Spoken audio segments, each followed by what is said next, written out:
présente Les années passion, le roman d'une femme libre de Françoise Bourdin, lu par Dany Benedito.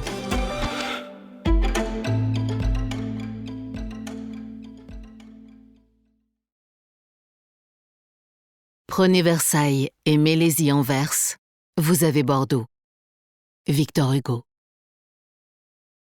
Chapitre 1.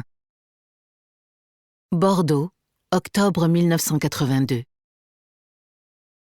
D'un geste vif, Lucrèce claqua la porte métallique de son casier avant de brouiller la combinaison.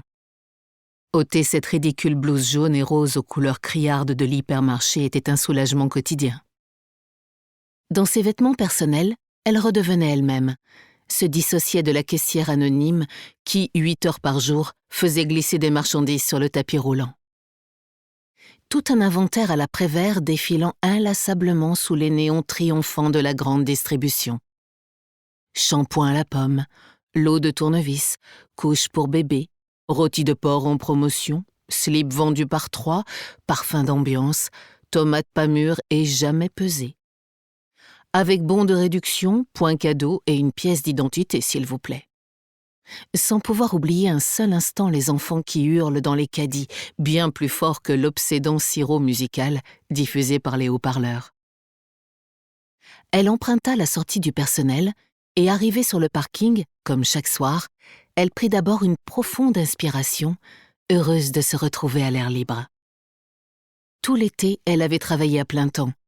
Mais dès le début du mois de novembre, elle allait regagner son université et ne serait plus obligée de venir ici que quelques heures par semaine.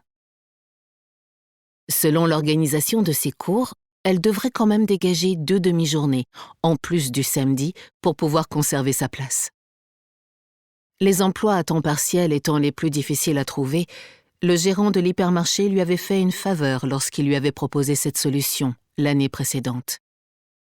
Au début, elle avait eu beaucoup de mal à supporter l'univers inhumain du centre commercial, qui ressemblait davantage à une usine qu'à un magasin et où tout semblait démesuré. Si le salaire était à peu près correct, les conditions de travail la révulsaient. Sa caisse devait être juste au centime près, sinon elle payait elle-même la différence. Les pauses étaient rares, la cantine infâme, la température étouffante sous les toits de tôle. Quant aux responsables du personnel, ils jouaient soit au paternaliste, afin d'embrasser les filles dans le cou, soit au chef scout, pour maintenir l'esprit d'équipe parmi ses employés. Une petite pluie fine et froide fit frissonner Lucrèce. Le ciel était plombé, annonçant l'automne. À condition de se dépêcher, elle pourrait arriver avant Julien et lui préparer un bon dîner. Il était toujours mort de faim lorsqu'il revenait du club le mercredi, jour où il donnait des leçons du matin au soir, debout dans la poussière ou le froid, à crier des ordres que personne n'écoutait. « Luce ! Luce !» s'exclama une voix affolée derrière elle. Elle fit volte-face et discerna une silhouette qui se précipitait vers elle. Malgré ses semelles compensées, Sophie la rejoignit en quelques enjambées hors d'haleine. « J'ai cru que je t'avais manqué, les grilles étaient fermées !» La jeune fille blonde et bouclée s'affala brutalement contre elle, éclatant en sanglots. « Sophie, qu'est-ce qui se passe ?» Inquiète, Lucrèce lui entoura les épaules de son bras d'un mouvement spontané et affectueux, mais Sophie ne parvint qu'à articuler quelques mots incompréhensibles. « Bon, » décida Lucrèce, « tu vas tout m'expliquer. Mais ne restons pas sous la pluie. Allons dans ma voiture. » Elles s'élancèrent vers la vieille R5 cabossée dont les portières n'étaient jamais fermées à clé et s'y engouffrèrent ensemble. Effondrée sur le siège passager, Sophie reprit sa respiration et chercha dans sa poche un Kleenex. Malgré la pénombre, Lucrèce constata que ses paupières étaient gonflées, son visage bouffi de chagrin. « Calme-toi, » dit-elle d'une voix apaisante. « Tu veux une cigarette ?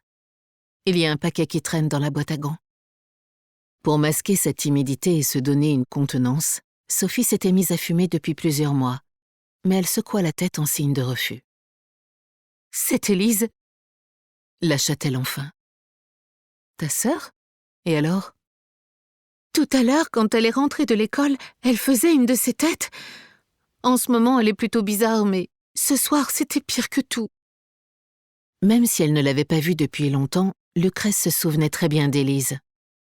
Une gamine plutôt mignonne, bien dans sa peau, beaucoup moins timide que sa sœur aînée.